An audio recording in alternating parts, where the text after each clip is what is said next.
All right, so in this video, I chose going with PTSD or living with PTSD and a reflection on access, accommodation, and inclusion.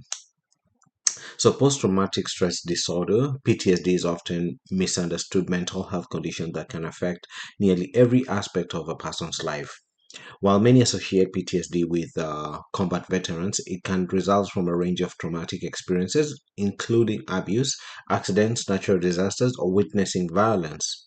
The impact of PTSD goes far beyond memories. It can shape how someone communicate, how they navigate environment, and how they engage with their community.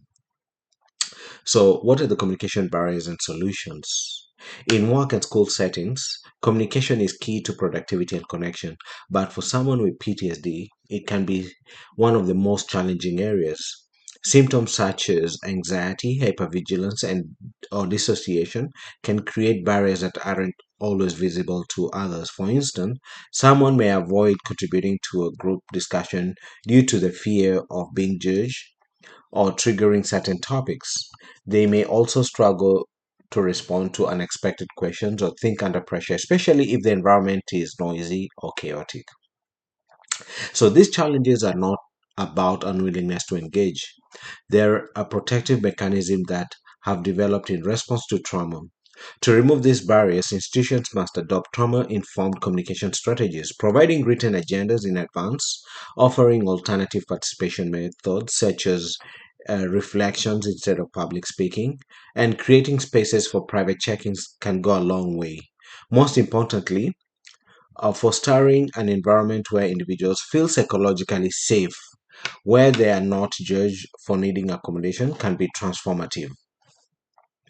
So, environmental impact on senses and triggers, physical environments can have a profound impact on someone living with PTSD. Sensory triggers are often tied to past trauma in deeply personal ways. Visual elements like flashing lights or crowded spaces may evoke panic or dissociation. Loud sounds, especially sudden ones like alarms or shouting, can mimic the chaos of a traumatic event and cause an individual to relive it. Even seemingly neutral smells such as cleaning products, perfumes, or smoke can bring up involuntary memories. Touch too can be a sensitive area for someone with PTSD, especially those whose trauma involves physical harm or violation. Unexpected physical contact can cause intense discomfort or fear.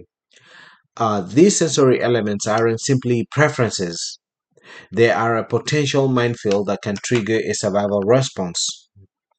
Understanding this, schools and workplaces can adopt an environment to be more inclusive. Designated quiet zones, trauma informed lighting, fragrance free policies, and a culture of respecting personal space are just a few examples of changes that can make a significant difference.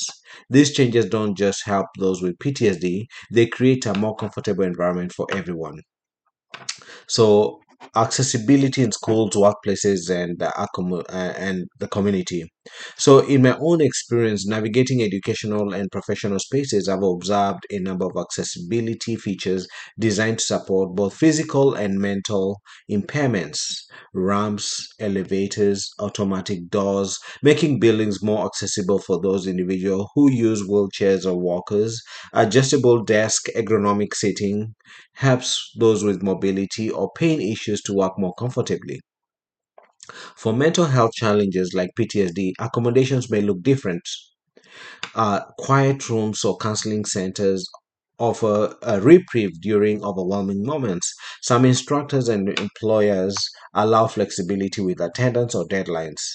Recognizing that mental health can fluctuate unpredictably, closed captioning, transcripts, and visual aids make communication more accessible to those who process information better in nonverbal formats.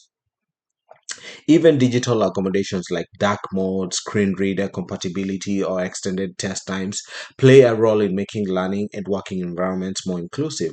Mental health days, employee assistance programs, EAPs, and mental wellness workshops also signal a growing awareness that physical well-being is key part of accessibility.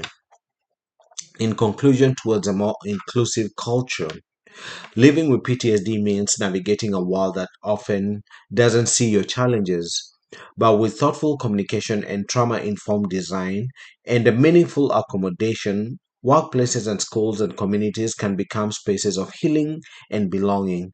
The American with Disability Act ADA laid the groundwork for this, but the work continues in how we implement and embrace it in everyday life. True inclusion isn't just about checking boxes or meeting legal requirements. It is about recognizing the diverse ways people experience the world and making space for all of us to thrive. Thank you.